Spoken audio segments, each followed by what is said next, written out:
लाहौर दुनिया का दूसरा आलूदा तरीन शहर बन चुका है। शहर में फ़ज़ाई आलूदगी की मजमूई शरह 288 रिकॉर्ड की गई है। शहर के मुख्तलिफ इलाकों में आलूदगी खतरनाक हद तक पहुँच चुकी है। शहर पर जहरीला धुआं काबिज़ और फ़ज़ा में सांस लेना मुश्किल हो चुका है। शहरी मास्क के बगैर घर से बाहर ना निकले। माहिरीन की जानिब से ये मशवरा दिया जा रहा है शहरियों को कि वो मास्क के बगैर घरों से बाहर ना निकले। शालीमार में फ़ज़ाई आलूदगी की शरह 790 रिकॉर्ड की गई है। मज़ीद डिटेल्स जान लेंगे। अफशा रिजवान इस वक्त हमारे साथ मौजूद है। अफशा बताएगा। जी बिल्कुल, फ़ज़ाई आलूदगी के हवाले से आपको आगाह करूं तो फ़ज़ाई आलूदगी अभी भी अपने अरूज पर है। सुबह सवेरे से ही हम देख रहे हैं कि किस तरह से फ़ज़ाई आलूदगी ने शहरियों को तंग करके रखा हुआ है, क्योंकि फ़िज़ा पूरी तरह से मुतासिर हुई हुई है, जहरीली हुई हुई है लाहौर शहर की फ़िज़ा, जिसकी वजह से अब से कुछ देर कबल जो है लाहौर दुनिया के आलूदा तरीन शहरों में सरफ़हरिस्त आ रहा था और 500 तक AQI इंडेक्स पहुँचा हुआ था। इस वक्त 300 तक AQI इंडेक्स गया हुआ है। 328 AQI इंडेक्स की मजमूई शरह रिकॉर्ड की गई है, जो कि इतनी कम नहीं है। ये भी परेशान करने वाली है, सांस और गले की बिमले की बीमारियां में लाहक करने वाली है। इसलिए माहिरीन की जानिब से शहरियों को बारहा जो है कहा जा रहा है कि मास्क का इस्तेमाल बाकायदी से करें, क्योंकि स्मोक से बचाने का अपने आप को बेहतरीन जरिया सिर्फ मास्क पहनना है। जबकि मुख्तलिफ इलाकों में इस वक्त जो है 700 से 600 तक AQI इंडेक्स रिकॉर्ड किया गया है। शालीमार में 790 AQI इंडेक्स रिकॉर्ड किया गया है। अल्लामा इकबाल टाउन में 570 और जबकि इसी तरह सांधा में जो है 530 तक AQI इंडेक्स रिकॉर्ड किया जा रहा है। तो पूरी तरह से ही जो फ़िज़ा है वो जहर आलूदा हुई हुई है। शहरियों को बारहा कहा जा रहा है कि मास्क का इस्तेमाल लाजमी करें, क्योंकि फ़िज़ाई आलूदगी को जो है कम करना थोड़ा मुश्किल है इस वक्त, लेकिन उससे बचना और अपने अपने प्यारों को बचाना वो बहुत इंपॉर्टेंट है। तो उसके लिए एहतियात का दामन सख्ती से थामे रखना है, मास्क का इस्तेमाल करना है, गैर ज़रूरी सफ़र से इज्तनाब करना है, क्योंकि माहिरीन की जानिब से, महकमा मौसमियात की जानिब से ये नहीं बताया गया है कि कब बारिश होगी। आइंदा 24 घंटों में बारिश के भी कोई इम्कान ज़ाहिर नहीं किए गए, जिससे यही ज़ाहिर हो रहा है कि फ़िज़ाई आलूदगी मज़ीद जो है बढ़ती जाएगी और शहरियों को परेशान कर सकती है, बीमारियाँ हो सकती हैं शहरियों को। तो जितना ज़्यादा वो खुद को प्रोटेक्ट कर सकते हैं, खुद की हिफाजत कर सकते हैं स्मोक से, वो करने का कहा जा रहा है। ठीक है, बहुत शुक्रिया अफशाम। जिना अस्पताल में ज़ायदुल मियाद ब्लड कल्चर वाइज खरीदारी की तहकीकात का आगाज़ कर दिया गया है। पंजाब हेल्थ केयर ने गैर मियारी ब्लड कल्चर वाइज खरीदारी की तहकीकात शुरू कर दी हैं। प्रिंसिपल अल्लामा इकबाल मेडिकल कॉलेज से 7 रोज़ में जवाब तलब किया गया है। ज़ायदुल मियाद 4000 वाइल्स 17 से 31 मार्च के दरमियान इस्तेमाल की गई। मुरासले में ये कहा गया और मज़ीद ये तफसीलात सामने आई हैं। जिन मरीज़ों के ब्लड कल्चर टेस्ट हुए उनकी तफसील दी जाए। मरीज़ों के ब्लड कल्चर टेस्ट मुस्बत और मनफी नताइज की तफसील फराहम करे। ब्लड कल्चर टेस्ट की बुनियाद पर कितने मरीज़ों को इलाज के लिए दाखिल किया गया। लैब की मुतल्लिका अमले की तरबियत के सर्टिफिकेट्स और आलात का रिकॉर्ड भी तलब किया गया। निजी कंपनी का मुलाजिम किसकी इजाज़त से लैब में काम करता रहा। पंजाब हेल्थ केयर कमीशन के सर्विस डिलीवरी मयार की संगीन खिलाफ वर्जी हुई है। मुरासले में तमाम तर तफसीलात सामने आए हैं। तो जिनाह अस्पताल में ज़ायदुल मियाद ब्लड कल्चर वाइल्स खरीदारी की तहकीकात का आगाज़ हो चुका है। पंजाब हेल्थ केयर ने गैर मयारी ब्लड कल्चर वाइल्स खरीदारी की तहकीकात भी शुरू कर दी है। प्रिंसिपल अल्लामा इकबाल मेडिकल कॉलेज से 7 रोज़ में जवाब तलब कर लिया गया है। मज़ीद डिटेल्स जान लेंगे senior health reporter Zahid Chaudhry से। बताइएगा जी। ये अस्पताल में जो ब्लड कल्चर वायर्स हैं वो मियाद खरीदी गई थी। इस मामले की जो है वो अब बाज़ाब्ता तहकीकात का बड़े पैमाने पर आगाज कर दिया गया है। पंजाब हेल्थ केयर कमीशन ने इसकी शिकायत मौसूल होने पर जो है वो अब तहकीकात का आगाज किया है और प्रिंसिपल अल्लामा इकबाल मेडिकल कॉलेज से 7 रोज में जवाब तलब कर लिया गया है। पंजाब हेल्थ केयर कमीशन ने कॉलेज इंतजामिया को ब्लड कल्चर वायल्स के हवाले से मुख्तलिफ सवालात के जवाब भी देने की हिदायत की है। इस मुरासले में जो PHC की जानिब से जारी किया गया अल्लामा इकबाल मेडिकल कॉलेज और जिना अस्पताल की इंतजामिया को, उसमें यह कहा गया है कि 4000 ज़ायदुल मियाद जो वायल्स हैं वो क्या 17 से 31 मार्च 2025 के दरमियान इस्तेमाल की गई। जिन मरीजों को ब्लड कल्चर टेस्ट हुए तफसील दी जाए।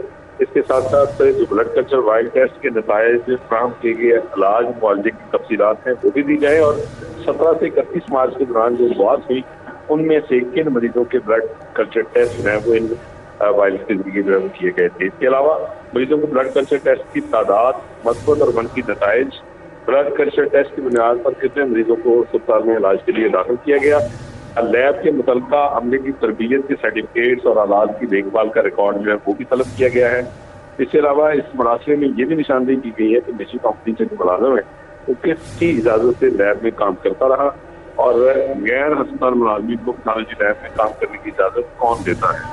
इसके अलावा इस मुरासले में कहा गया है कि ब्लड कल्चर वाइल की खरीदारी का तमाम रिकॉर्ड मुहैया किए जाए ताकि इस मामले को जो है वो इसकी छानबीन को मुकम्मल किया जा सके। बहुत शुक्रिया जाहिद चौधरी। स्कूलों की 13.5 अरब रुपए की ग्रांट लेने की मंजूरी। महकमे स्कूल एजुकेशन को ग्रांट मुआहिदे पर दस्तखत की इजाजत मिल गई है। इस हवाले से बात करेंगे, हमारे साथ अली रामे हैं। जी अली रामे। जी बिल्कुल, महकमा स्कूल एजुकेशन की तरफ से ये एक मामला जो है वो काबीना के सामने रखा गया था, हुकूमत पंजाब के सामने रखा गया था कि एक GPA फंड जो है उसमें एक ग्रांट इंटरनेशनल ऑर्गेनाइजेशन जो है वो हुकूमत पंजाब को दे रही है स्कूलों में बेहतरी के हवाले से, तो उसकी जो है वो दे दी जाए। तो इस पर गवर्नमेंट ऑफ पंजाब ने इजाजत दे दी कि ग्रांट जो है वो सरकारी स्कूलों में जो तालीमी मयार है, इंफ्रास्ट्रक्चर है और दीगर जो मामला उसकी बेहतरी के लिए जो है वो ग्रांट दे दी जाए। तो इसके लिए एक मुज़ाकराती कमेटी जो है वो भी नॉमिनेट कर दिया गया है, जिसमें सेक्रेटरी स्कूल है, PND बोर्ड और फाइनेंस डिपार्टमेंट के ऑफिसर जो है वो शामिल होंगे। और मजमूई तौर पर देखा जाए तो ये 13 अरब रुपए की ग्रांट है जो कि हुकूमत पंजाब को मिलेगी और ये इंटरनेशनल डोनर एजेंसी है उनकी तरफ से ये दी जाएगी ताकि स्कूलों में बेहतरी हो। इसमें खास तौर पर गर्ल्स की एजुकेशन के ऊपर जो है वो फोकस किया जाएगा कि गर्ल्स की ज़्यादा से ज़्यादा इनरोलमेंट जो है वो स्कूलों में की जाए। जी ठीक है, बहुत शुक्रिया अली रामे। दाता दरबार ट्रैफिक सर्कुलेशन रीमॉडलिंग मंसूबे में 8 केनाल 10 मरले पर सेक्शन 4 का निफाज। मुज़र लाहौर खास से 8 केनाल 10 मरला अराजी एक्वायर की जाएगी। डिटेल्स जान लेंगे, हमारे साथ दौरे नयाब मौजूद हैं, बताइएगा। जी बिल्कुल, पंजाब हुकूमत ने सेक्शन 4 का नफाज कर दिया और दाता दरबार के सामने मौजा लाहौर खास के 8 कनाल 10 मरले अराजी पर सेक्शन 4 का नफाज किया गया है। इसमें जो है वो पनागाह भी आती है और इसको भी रिमूव किया जाएगा, इसको भी हटाया जाएगा। इस 2 अरब के मंसूबे में जो कि रीमॉडलिंग का मंसूबा था दाता दरबार के सामने से, इसमें 78 करोड़ रुपए जो है वो लैंड एक्विजिशन के मद में रखे गए। DC लाहौर ने लैंड एक्विजिशन के लिए DAC की जो मीटिंग है वो भी कल कॉल कर ली, जिसमें इसके रेट का तयन किया जाएगा। जी ठीक है, बहुत शुक्रिया दौरे नयाब।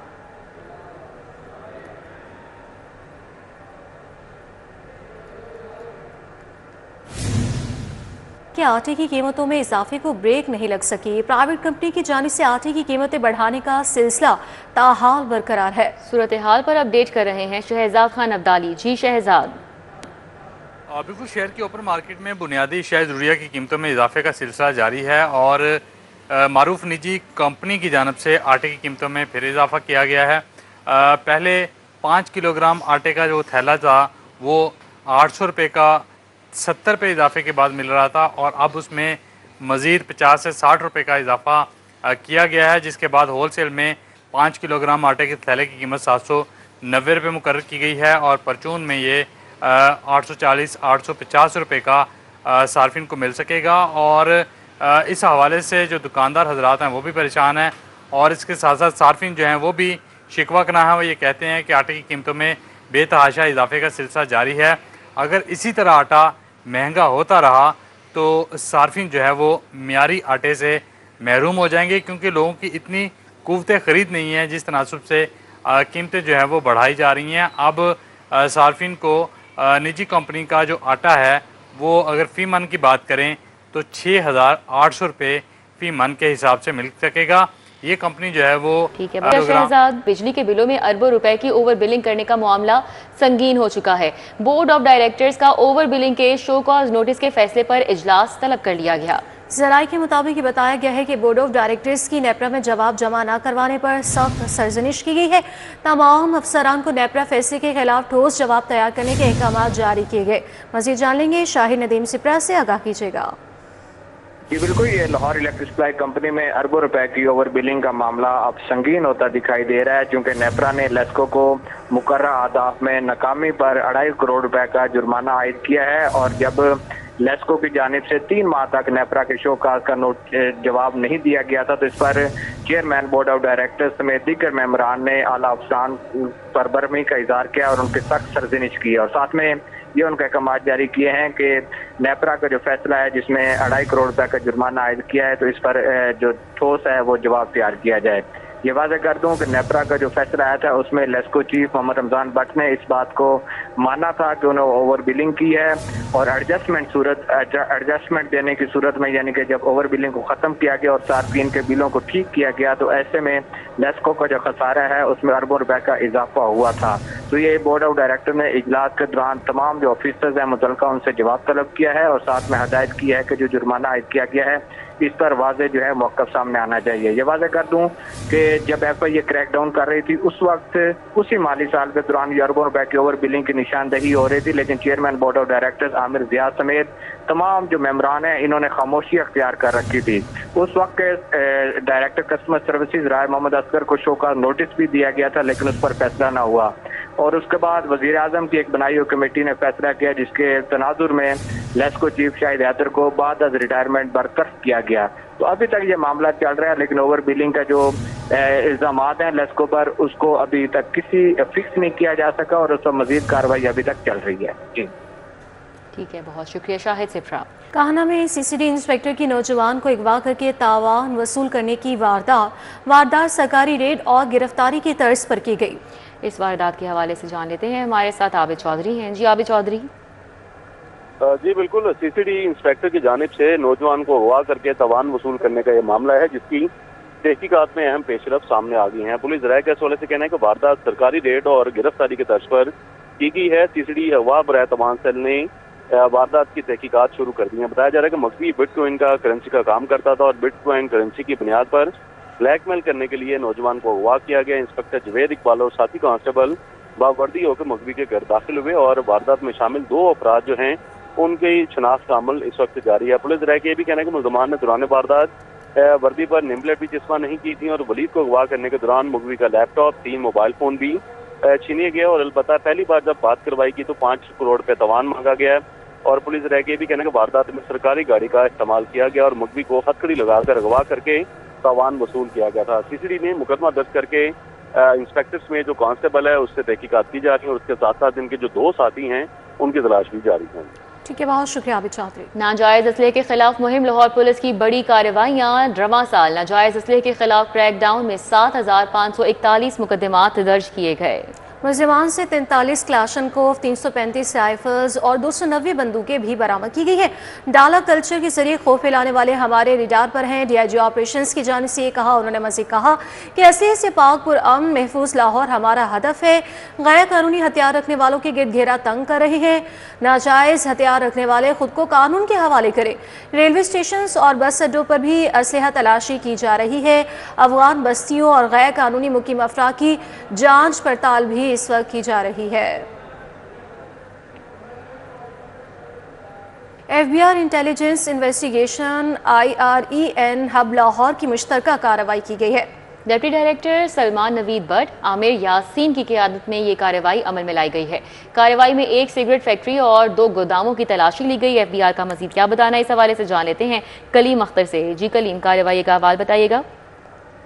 Board of revenue intelligence and investigation Lahore और इसके अलावा IREN हब लाहौर है, उनकी जानिब से बड़ी कार्रवाई की गई है जिसके नतीजे में मुख्य बैंक के तकरीबन 80 कार्टून सिगरेट बरामद किए गए हैं। रेडियो ऑपरेशन लाहौर से सामना की हदायत पर पुलिस स्क्वाड की छापे के दौरान मौका पर मौजूद रहा, जबकि SHO नस्टर कलूनी राज की सरबराही की पुलिस टीम ने FBI टीम को पुलिस मुकम्मल तौर पर जो मामला है वो प्लान की सरबराही के मुताबिक बरामदशुदा जो सिगरेट हैं उनका IR जो INI है उसके जरिए उसमें मुंतकिल कर दिया गया है।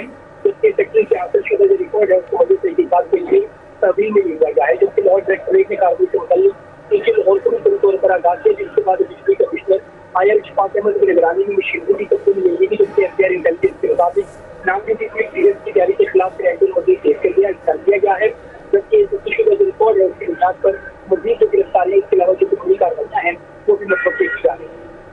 ठीक है, बहुत शुक्रिया कलीम अख्तर। सेशन कोर्ट में कत्ल डकैती के 2 बड़े फैसले। सेशन अदालतों ने 2 मुल्जिमान को उम्र भर के लिए जेल भिजवा दिया। इस हवाले से मजीद डिटेल्स जान लेंगे शाहीन अतीक से। शाहीन, आगाह कीजिएगा। जी सेशन कोर्ट में कत्ल और डकैती के 2 अहम फैसले किए गए, जिनमें 2 मुल्ज़मान पर जुर्म साबित होने पर अदालत ने 2 मुल्ज़मान को उम्र भर के लिए जेल जो है वो भिजवा दिया। पहला फैसला एडिशनल सेशन जज सैयद नजफ हैदर काज़मी की अदालत में किया गया, जहाँ पर हंजलवाल में डकैती के दौरान शहजाद महमूद को जो है वो कत्ल कर दिया गया था। इस जुर्म के अंदर मुलज़म फ़याज़ उर्फ गुलाबी को उम्र कैद और 5 लाख रुपए जुर्माने की सज़ा सुनाई है। थाना हंजलवाल पुलिस ने 2023 में यहाँ चलान पेश किया था। दूसरा मुकदमा जो है वो एडिशनल सेशन जज इजाज़ अहमद बुसाल ने जो है वो सुनाया है, जिसमें मुलज़म इजाज़ को जो है वो उम्र कैद की सज़ा दी है और इसने भी डकैती के दौरान जो है वो आसिफ नामी शख्स को जो है वो कत्ल कर दिया, जिस पर अदालत ने उम्र कैद और 3 लाख रुपए की सज़ा। बहुत शुक्रिया। गुलबर्ग के इलाके अकरम पार्क में बिजली के लटकते तार वबाल चांद बन गए। गलियों में रहायशियों के लिए गुजरना भी मुश्किल हो गया है। क्या सूरत हाल है, फरीहा आगाह करेंगी। जी फरीहा। जी बिल्कुल, इस वक्त मैं गुलबर्ग के इलाके अकरम पार्क में मौजूद हूँ, जहाँ पे बिजली की बेहंगम तारें जो है वो लोगों के घरों के सामने से जो है वो गुजर रही हैं। हाई वोल्टेज तारें हैं, इसका कोई प्रॉपर निज़ाम नहीं है, जिसके बाद यहाँ के इलाका मकीन शहरी खासी परेशान है। मकीनों का कहना है कि गुज़िश्ता 6 साल से जो है वह हाई वोल्टेज तारें जो है वो घरों के सामने से गुजर रही है, जबकि तारों के अंदर जगह जगह कट भी मौजूद है, जिसमें आए दिन कोई स्पार्कल हो जाता है और जब भी कोई बारिश होती है तो तारों के अंदर करंट आ जाता है। यहाँ के रिहायशियों का कहना है कि हमने मुतअद्दिद बार शिकायत भी की हैं, लेकिन कोई जो है वो सुनने वाला नहीं है। तारों को अपनी मदद आपके तहत जो है हमने रस्सियों से बांध कर ऊपर किया हुआ है, नहीं तो ये ज़मीनी सतह से के करीब आ चुकी थी। रिहायशियों का कहना है कि बच्चे जो हैं वो बाहर नहीं खेल सकते, हर वक्त जो है यही डर लगा रहता है कि अगर बच्चे बाहर तफरीह के लिए जाएंगे तो तारों से जो है वो करंट लगने का खदशा हो सकता है। इनका कहना है कि ये शहर का पोश एरिया। बहुत शुक्रिया फरीहा। जौहर टाउन H3 मार्केट में मेन रोड खस्ता हाली का शिकार है। मेन सड़क पर सीवरेज लाइन डालने के बाद सड़क तामीर नहीं की गई। इसकी क्या वजूहात है, उस्मान खादिम से जान लेंगे, बताइएगा।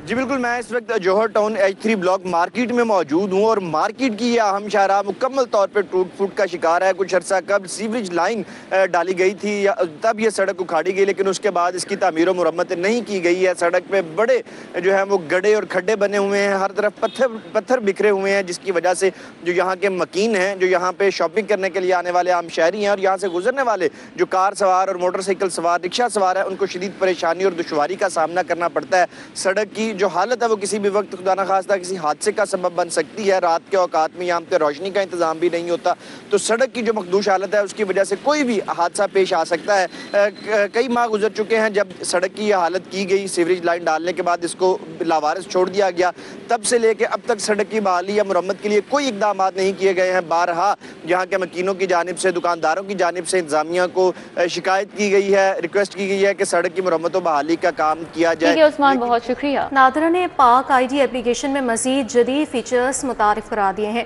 शहरी अब घर बैठे बच्चों की पैदाइश, निकाह, तलाक और डेथ सर्टिफिकेट हासिल कर सकेंगे। इस हवाले से मजीद बताएंगे कलीम अख्तर। जी कलीम। जी बिल्कुल, नादरा की जानिब से लोकल गवर्नमेंट के इश्तराक से बाकायदा तौर पर जो पाक ID एप्लीकेशन है उसमें नए फीचर मुतारिफ करवाए जा रहे हैं। अब जो शहरी हैं वो ना सिर्फ अपने बच्चों की जो पैदाइश है उसका अंदराज ऑनलाइन करवा सकेंगे, बल्कि इसके अलावा निकाह, इसके अलावा तलाक और जो वफ़ात का सर्टिफिकेट है वो भी अब ऑनलाइन इसका अजरा शुरू कर दिया गया है। इस वक्त मेरे साथ DG पंजाब नादरा फ़िज़ा शाहिद मौजूद हैं, इस हवाले से इनसे गुफ्तगू कर लेते हैं। बहैसियत DG नादरा पंजाब ये बताते हुए इंतहाई दिली मुसरत हो रही है कि नादरा ने अपनी पाक आइडेंटिटी की डिजिटल एप्लीकेशन जो कुछ अर्सा से लॉन्च की हुई थी उसमें मज़ीद जदीद सहूलियात और फीचर्स मुतारफ़ करवाए हैं, जिसमें एक सबसे अहम चीज़ लोकल गवर्नमेंट के इश्तराक से जो है हम local government and community development के इश्तराक से नादरा अब पैदाइश का सर्टिफिकेट, अमवात का सर्टिफिकेट, अज़दवाजी हैसियत के सर्टिफिकेट के जिसमें शादी का और तलाक का सर्टिफिकेट शामिल है, उसको हम ऑनलाइन करने जा रहे हैं मोबाइल फ़ोन से। तो जिसके नतीजे में शहरी जब घर बैठे अप्लाई कर सकते हैं अपने मोबाइल फ़ोन से, किसी भी स्मार्टफोन से, और उसको जो है हमारी पाक आइडेंटिटी की मोबाइल ऐप जो है वो गूगल प्ले स्टोर पे मौजूद है एंड्रॉयड फ़ोन्स के लिए भी, और वो जो है आईफोन्स के लिए उसको ऐप स्टोर से डाउनलोड किया जा सकता है। उसके अंदर देखें तो उसके अंदर पाक आइडेंटिटी की नादरा की शनाख्ती कार्ड की एप्लीकेशन मौजूद है, जिसमें ऑलरेडी जो है नादरा का ना सिर्फ शनाख्ती card, NICOP card, POC card, Pakistan origin card, succession का यानी कि वरासती certificate, family tree, family registration certificate, child registration certificate और जो है ना बायोमेट्रिक करवाने की सहूलियात मौजूद हैं। तमाम तर जो फीचर हैं उससे जो एक आम शहरी है वो अपने मोबाइल फ़ोन की मदद से मुस्तफ़ीद हो सकता है। अब उसे ना सिर्फ नादरा के दफ्तर जाने की ज़रूरत है बल्कि इसके अलावा जो मुतलका यूनियन कौंसिल का दफ्तर है वहाँ पर भी। जी ठीक है सलीम, बहुत शुक्रिया आपका। पाकिस्तान मेडिकल एसोसिएशन के अहदेदारान ने गुफ्तगू की, आपने सुनी। आगे बढ़ते हुए आपको बताएं कि हल्का N 126 के तरक्याती मनसूबों के हवाले से इजलास हुआ है। सदर नून लीग लाहौर मलिक सैफुल मुल्क होकर ने इस इजलास की सदारत की है। वाइस चेयरमैन वासा चौधरी शहबाज अहमद ने भी इजलास की सदारत की है। इजलास में MD वासा गुफरान अहमद, DMD इंजीनियर उस्मान बाबर शरीक हुए हैं। हल्के में जारी सीवरेज वाटर सप्लाई के तरक्याती मनसूबों बारे तबादला ख्याल किया गया। मनसूबों बारे दरपेश मसाइल, उनके हल के लिए मौसर हिकमत अमली पर बात हुई। कमिश्नर लाहौर डिवीजन मरियम खान की जेर सदारत इजलास। कमिश्नर ने साफ लाहौर के लिए 1 हफ्ता आगाही मुहिम चलाने की हिदायत जारी की। सफाई कंटेनर्स की बजाय मुतफरिक जगहों पर कूड़ा फेंकने वालों के खिलाफ कार्रवाई का हुक्म जारी किया गया। कमिश्नर की जानिब से ये कहा गया कि कूड़ा मुतफरिक जगहों पर फेंकने के हवाले से पहले इंतबाही नोटिस और बैनर्स अवेजा करें। जिम्मेदार शहरी अपना किरदार जरूर अदा करेंगे। पहले हफ्ते से वार्निंग दे, दूसरे हफ्ते में कूड़ा फेंकने वालों के खिलाफ कानून के मुताबिक ऑन स्पॉट जुर्माने होंगे। तमाम अजला में पहले मरहले के दौरान पहले हफ्ते से वार्निंग दी जाएगी। सुथरा पंजाब के तहत मखसूस 20 स्क्वाड्स मुतहरिक होंगे, एरियाज मॉनिटर करेंगे। स्क्वाड्स पहले मरहले में मखसूस यूसीस में मुतहरिक होंगे। जुर्माना सिर्फ ठोस सबूत पर किया जाएगा। म्यूनिसिपल सर्विसेज की फराहमी, डिप्टी कमिश्नर लाहौर का तहसील मॉडल टाउन का दौरा किया गया। DC लाहौर सैयद मुसा रजा ने तहसील मॉडल टाउन में इंतजामी अमूर का जायजा लिया। असिस्टेंट कमिश्नर मॉडल टाउन ने DC लाहौर को फील्ड सरगर्मियों पर ब्रीफिंग दी। ब्रीफिंग में म्यूनिसिपल सर्विसेज की फराहमी और इंतजामी अमूर से मुतल्लिक आगाह किया गया। DC लाहौर ने कॉलेज रोड, मेन बागड़ियाँ रोड एतराफ का दौरा किया। DC लाहौर ने सफाई operation, door to door waste collection mechanism का मुआयना किया। DC लाहौर ने वासा के sewerage water supply manhole coverage का जायजा लिया। पंजाब पुलिस के मिनिस्ट्रियल कैडर के असिस्टेंट डायरेक्टर्स की सीनियरिटी लिस्ट जारी कर दी गई है। सीनियरिटी लिस्ट में 1 डिप्टी डायरेक्टर और 57 असिस्टेंट डायरेक्टर्स शामिल हैं। लिस्ट तमाम असिस्टेंट डायरेक्टर्स को भिजवाकर पंजाब पुलिस की वेबसाइट पर अपलोड कर दी गई है। सीनियरिटी लिस्ट में डिप्टी डायरेक्टर गुलाम मोहिउद्दीन पहले नंबर पर हैं। असिस्टेंट डायरेक्टर्स मिर्जा खालिद मुजाहिद दूसरे नंबर पर, अहमद सईद तीसरे और मोहम्मद अजमल चौथे, ख्वाजा इमरान खुर्शीद 5वें नंबर पर है। सीनियरिटी लिस्ट में आबिदा मजहर, इफ्तिखार अनवर समेत दीगर के नाम शामिल किए गए। आइंदा डिप्टी डायरेक्टर के ओहदे पर तरक्की के लिए सीनियरिटी लिस्ट को मद्देनजर रखा जाएगा। Lahore east zone PCB inter club championship का इफ्तिताह हो गया। मुगलपुरा वायर्स क्लब और इकबाल ज़हूर क्रिकेट क्लब के दरमियान इफ्तिताही मैच। आवाज़ आनेंगे हाफिज शहबाज से। जी हाफिज शहबाज। आज इस वक्त मौजूद है रेलवे कास्टिंग ग्राउंड पे। यहाँ पर आज पाकिस्तान क्रिकेट बोर्ड की हिदायत पर Lahore east zone PCB inter club championship का इफ्तिताह हुआ है। इस इफ्तिताही मैच में इकबाल ज़हूर क्रिकेट क्लब और मुगलपुरा वाइट्स की टीमें आमने सामने हैं। Lahore east zone cricket association के प्रेसिडेंट बिलाल वकील साहब, उनसे जानते हैं कितना अहम है ये टूर्नामेंट। अस्सलाम वालेकुम बिलाल भाई, अब देखते हैं कि लाहौर में बड़ी तेज़ी से क्लब क्रिकेट भी हो रही है और ख़ास तौर पर जो सिलेक्शन हो रही है मेरिट पे परफॉर्मेंस बेस, उसके हवाले से कितना अहम है ये टूर्नामेंट? बिस्मिल्लाहिर्रहमानिर्रहीम। जी, जब से ये लास्ट ईयर ये इन्होंने मैकेनिज्म तैयार किया था कि क्लब क्रिकेट जो फजल महमूद कप से जो बच्चे परफॉर्म करते हैं उनको आगे सीनियर डिस्ट्रिक्ट के लिए शॉर्टलिस्ट किया जाता है चैलेंज कप के लिए। तो इसकी एक तो अच्छी वजह ये है कि बच्चे दोबारा से क्लब क्रिकेट को सीरियसली ले रहे हैं। क्लब क्रिकेट रिवाइव करने का भी एक बड़ा अच्छा मौका है कि बच्चे जो है इन टूर्नामेंट्स को सीरियसली लें और ये बच्चे जो यहाँ पर परफॉर्म करेंगे वो ऑटोमेटिकली एक डाटा मुरतब हो जाता है जिसके से वो सिलेक्ट होकर तो सीनियर डिस्ट्रिक्ट के टूर्नामेंट्स खेलते हैं। बहुत शुक्रिया आपका। सुना आपने बिलाल वकील साहब ने कहा था कि ये बड़ा अहमियत का हामिल इसलिए है कि इसी की बुनियाद पर आगे चैलेंज कप और उसके बाद सीनियर डिस्ट्रिक्ट के लिए टीमें बनाएंगे, तो इसलिए नौजवान क्रिकेटर्स की दिलचस्पी भी अब क्लब क्रिकेट की जानिब बढ़ती जा रही है। बहुत शुक्रिया हाफिज शहबाज साहब का।